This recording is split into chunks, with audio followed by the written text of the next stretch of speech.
It's my pleasure now to introduce Professor Minxin Pei, a professor of government and the director of the Keck Center for International and Strategic Studies at Claremont McKenna College. He's also a non-resident senior fellow of the German Marshall Fund of the United States. Professor Pei was born in Shanghai in 1957. After graduating from high school in 1974, that's interesting, he got a blue-collar job in the state-owned factory in Shanghai. 1978, he enrolled in the Shanghai Institute for Foreign Languages. He became an instructor at the same college after obtaining his BA, eventually received a PhD from Harvard University. He has taught at the Davidson College and Princeton University, and he was a senior associate at the Carnegie Endowment for International Peace. He has written a lot on Asia, and we expect him to talk about whether China aspires for hegemony. Thank you very much. I'm very honored and humbled to be here today. First, let me extend my personal congratulations to the BESA Center on its 20th anniversary. My task is to answer a very simple question: is China aspiring for hegemony? The answer is a qualified yes. But this is, why do I say qualified? China is aspiring for hegemony, but it's not global hegemony. It is regional Asia. It's a hegemony in Asia. First, why does China seek to gain regional hegemony in Asia? China always sees Asia, sees its role as Asia's preeminent power as a historical reality. It does not see anything wrong with being Asia's predominant power. It has always been Asia's predominant power, except for the last 150 years. So it believes that its role as Asia's hegemony as natural and as legitimate. Of course, other countries would disagree, but China's own identity of its power in Asia is deeply rooted in the sense of itself. Second is that China has been growing at such a pace that aspiring for regional hegemony is soon going to be much easier than in the past. In the past, China may have the aspirations, but it did not have the capabilities. If you look ahead, of course, depending on what kind of assumptions you use, say in the next 10, 15 years, the gap between China and the rest of Asia's major powers will continue to grow. Right now, China is roughly the same size as Japan in terms of economic output, slightly bigger. But according to current pace of growth, in the next 10 years, China probably will be double Japan's size. China today is 4 times Russia's economy and 4 times India's economy. And that pace will grow as well. And the gap between China and the US, according to, again, linear projections, will close. China right now is roughly 60% the size of the US economy. And in another 10, 15 years, probably China will reach parity with the US if current growth continues. So in other words, China will have the economic and along with it, military capabilities to reach its goal as Asia's preeminent power. And China has another reason in the contemporary world to be Asia's hegemon, because China wants to gain the capacity to veto American action in East Asia. China, at the moment, China just cannot deny the Americans the freedom of action in East Asia. But China seeks to see a day when China says no, the Americans cannot act in the region. This is deeply rooted in China's view, as that this is the entire region is one that regional voices will finally make its influence felt. But the question now is, why is China not aspiring to be a global hegemon? Why? Because China, if you look at 10, 15 years from now, will have essentially achieved economic parity with the US in terms of size, not in terms of per capita income. But why would China not try to compete with the Americans on the global stage? I would say there are very good reasons for China not to seek global hegemony. The most obvious is that China simply does not have the ability to be a global hegemon.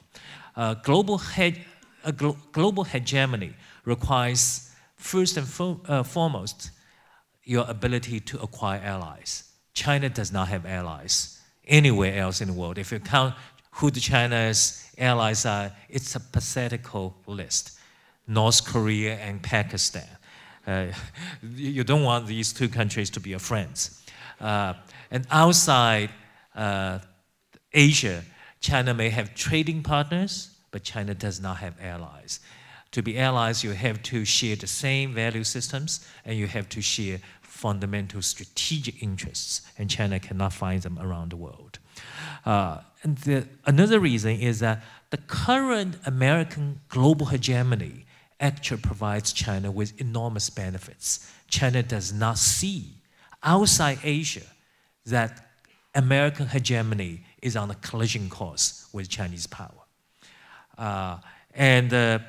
Also, if you are familiar with China's internal political situation, from the point of view of the ruling Chinese Communist Party, seeking global hegemony actually may not be good for your health, because you will have to commit enormous resources abroad, possibly engage in an arms race with the US, and as a result, you have to pay huge attention abroad and at the expense of your domestic regime security. That is, the Chinese Communist Party is a very inward-looking regime, and it worries first and foremost about its domestic survival, not its international glory.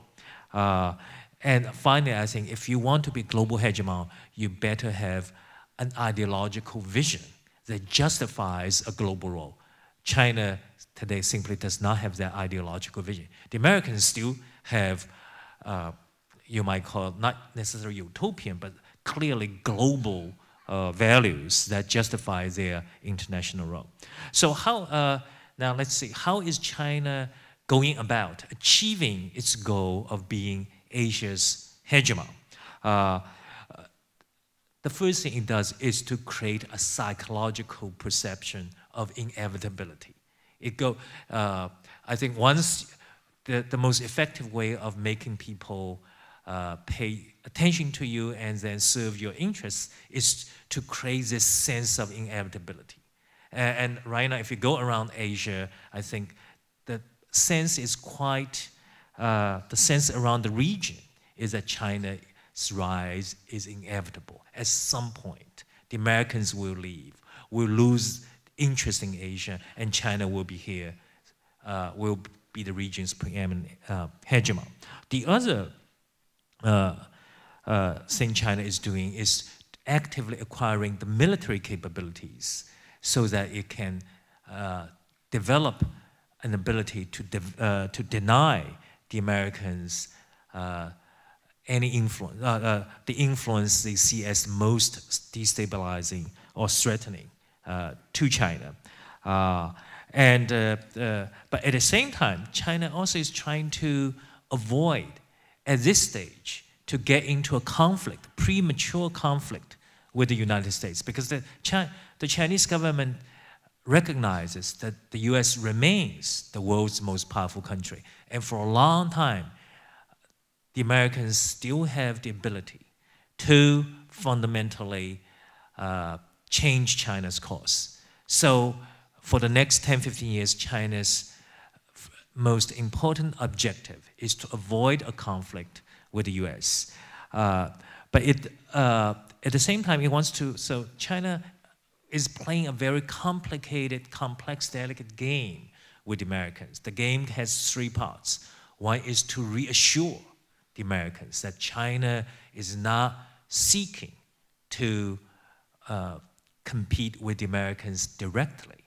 the other part of the game is China also wants to bargain with Americans, because China wants to tell the Americans there are things that are yours we're not going to contest, but there are things that are ours that we don't want you to mess with. So the most recent slogan coming from Beijing is something called a special great power relationship between China and the United States. What does it mean? Of course, continues to evolve. However, one of the essential elements is a mutual recognition of each other's vital interests. And the third part of this game is deterrence, because China does not trust the Americans, and Washington does not trust Beijing. That's very clear.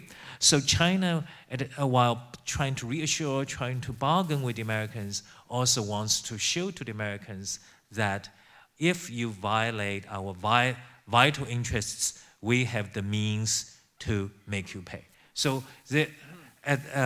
so that's the strategic game being played in East Asia between China and the US. Let me end by saying something about whether China actually will succeed in becoming Asia's hegemon. The short answer is no. The first is that the Americans, the US will not easily cede Asia to China in terms of allowing China to exercise hegemonic influence in the region, because America's long-term vital strategic interest is to prevent such a hegemon from emerging in Asia. So whatever China does, the United States will counter, will adopt the strategy of balancing. We have already seen this strategic move under the Obama administration. It is called the pivot to Asia. The second reason why China will not succeed is that Asia's regional powers will put up a fight. They're not going to allow China to become the region's dominant power, even without American strategic balance, which I think will always be there. Russia, India, Japan, and ASEAN will band together to try to prevent China from becoming the region's preeminent power.